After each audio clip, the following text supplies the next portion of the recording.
ngayon ay magbibitaw na tayo ng tilapia sa ating mud pan. Tilapia mud pan. Hindi lang malinaw kasi silaw. So ngayon, yan, dito ko sila bibitawan. Dito ko sila bibitawan. Pero pwede silang dito magpasyal dito kung kaya nila. Yan, bahala na sila mapunta dyan. Okay, so bibitawan na natin. Ito po ay nasa mga 100 lang. 100 piraso.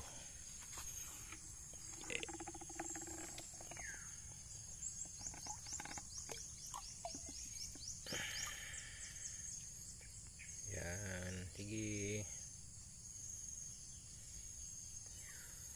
Humayo kayo at magpakarami. Yan po sila.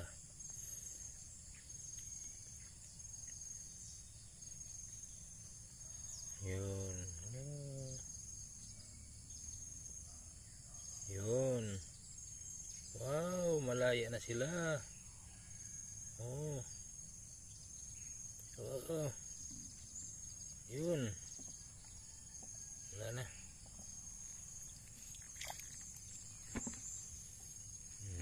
Yan ang bago nilang lungga. Bago nilang tahanan.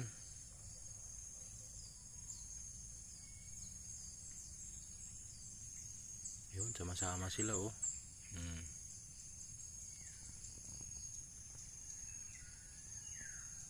Yun, sama-sama sila. So, ganito lang po. Yan, so siyempre primero ay hindi pa natin alam yung dito yung area kasi kung paano siya. So ang ginawa po natin, yan, yan, net na yan. So hindi na po yan naabot ng tubig. Okay, so kahit magbaha man ay hindi po sila makakalabas. Doble po yan, double po yan. Tinupi ko yan, tapos nilagyan natin ng kahoy.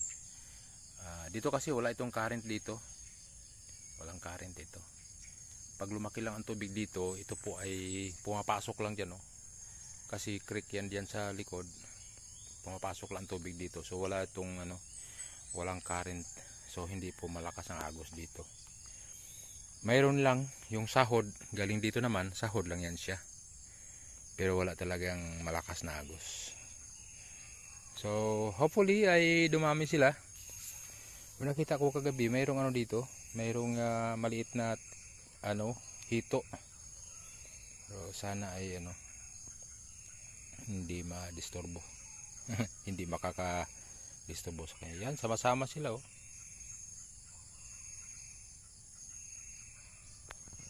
Yan.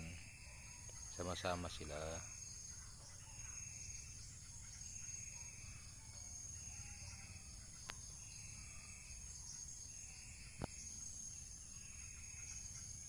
Okay po. Salamat. God bless po sa ating lahat. Happy fishing. Happy fishing. So